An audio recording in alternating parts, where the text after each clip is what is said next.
She came home to visit her dying father after 4 years. The ex-mafia boss was already living in her childhood home. Catherine drove the final mile with a practiced emptiness, a numbness she'd perfected over 4 years of intentional distance. The house on Elm Street, a fortress of quiet memories, was the only place left on earth tied to her dying father. She had prepared for the pain of goodbye, but not for war. As she parked, the sight of the low-slung, armored black SUV where the old Ford used to sit immediately dissolved her fragile composure. This wasn't a family home anymore.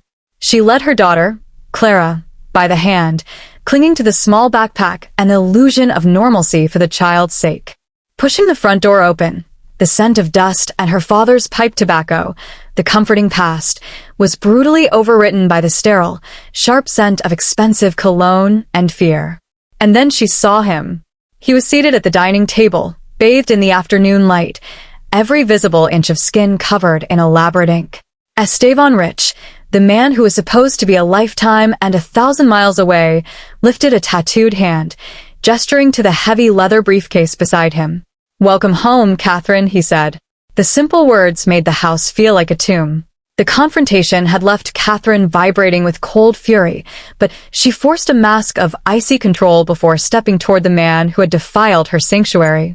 Esteban remained standing by the mantel, his posture radiating dangerous patience. "Get out," she repeated, her voice low and sharp. "You have 30 seconds to explain why you are sitting here." Esteban unfolded his expensive frame, tossing a heavy manila envelope onto the table. "Read the paperwork. Your father, in his final, desperate months, decided to use this property as collateral for a sizable personal loan 4 months ago. He's defaulted." Catherine snatched the documents, the listed sum paralyzing her. "He hated you. He would never owe you anything." Esteban's expression remained glacial. "Desperate men don't choose their saviors. I own this house, legally and fully. I am residing here to protect my investment. You are welcome to stay for now, to care for him, but only as my guest." Catherine felt a terrifying certainty.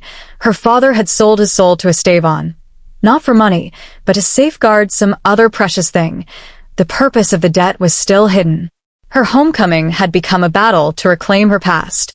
The necessity of seeing her father outweighed the paralysis. Catherine entered the den, finding Adam frail and heartbroken. "I'm sorry, Kathy," he rasped. "I know. It's hard." Esteban appeared silently in the doorway, his presence stealing the scarce warmth. Adam only tightened his grip. "There's something important," he whispered, eyes flickering anxiously toward Esteban. "Something I had to keep safe for you. Not the house, honey. The other thing. The loan, it wasn't reckless. It was the only way to buy time, to protect it." Before she could ask more, Esteban advanced. "Adam needs his rest now, Catherine. The excitement is too much." Catherine watched Esteban's gaze linger on the thin, silver chain around her father's neck, confirming Esteban knew exactly what the other thing was and why he intended to stay.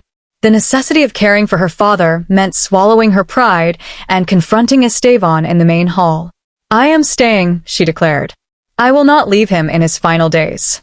Esteban conceded with a calculated smirk.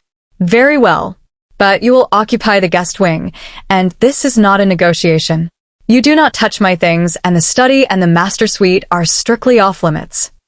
Catherine accepted the terms, but later spotted a minute pinprick, a sophisticated, well-concealed surveillance lens near the molding.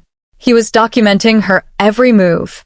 That evening, massive, strange men in suits were ushered directly into the off-limit study, and the house fell into an unnaturally deep quiet, broken only by the low, urgent murmur of foreign voices. Her father's home was a fortified headquarters, and she was a prisoner within its walls. The realization that the house was a mere front intensified Catherine's focus on the silver chain. Her investigation began under the cover of attending to Clara and her father. In the basement, she found thick, new power lines running along the stone walls, the infrastructure of a command center. In the conservatory, she saw communication gear and a discarded shipping label with Cyrillic script, indicating global logistical planning. This was a massive operation. That night, pressing her ear to the wall, she heard whispers about a transfer deadline. The danger was immediate. Her father's sacrifice had been to buy time, and she needed to locate the other thing before Estevan's mission concluded. She waited until Estevan was preoccupied and slipped back into the den, focusing on the silver chain around her sleeping father's neck. She opened the tiny, engraved silver locket. Inside was a single, rolled-up piece of microfilm, a crucial ledger, the key to Estevan's operation. She rushed to the bathroom, confirmed the blurred data, and slipped the microfilm into the sole of her shoe, securing it beneath the liner. Just as she finished, the heavy study door opened. The chief guard appeared in the hallway, his gaze sweeping over her.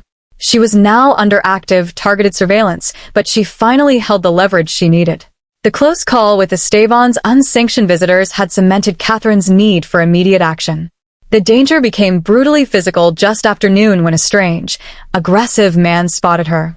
Estevan's chief guard intervened, shoving the stranger away, calling her the nurse, and asserting her protected status. Catherine used her old knowledge to assert she was under Estevan's protection, making herself untouchable. The brief protection she received confirmed Estevan needed her alive and quiet for now, which meant her time to use the microfilm as leverage was rapidly closing. She used a burner phone to make a coded call to Marcus, an old contact, arranging a midnight rendezvous with a car and an escape route. With the rendezvous set, she had to secure the asset. She bypassed the lock on the forbidden study door and slipped inside. She retrieved a small, antique iron box from a false bottom in the desk and placed the microfilm inside. Just as she closed the desk, she heard the heavy thud of Estevan's footsteps on the landing. The chief guard's voice barked an order from the doorway. She was caught, trapped inside the inner sanctum, but now she possessed the only weapon capable of saving them all.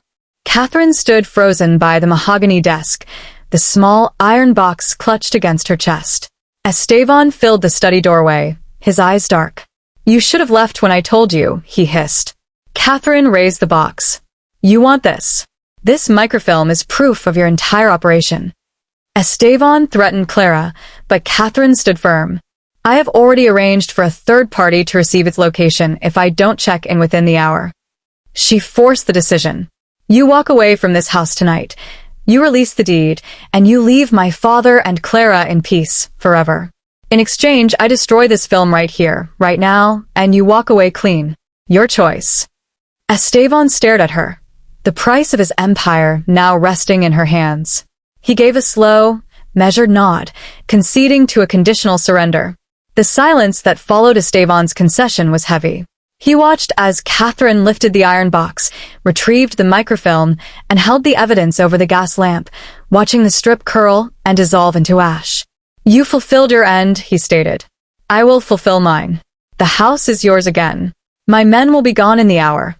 He then took 2 steps toward her. "This kind of victory comes with a price, Catherine. You bought a debt." He slipped a single, unmarked white card into her hand. "When this number calls, you answer. You perform one task for me, and one only. Then, and only then, is the ledger truly closed." By dawn, the house was empty. Catherine stood in the living room, the deeds safely secured. Her father passed peacefully 2 mornings later.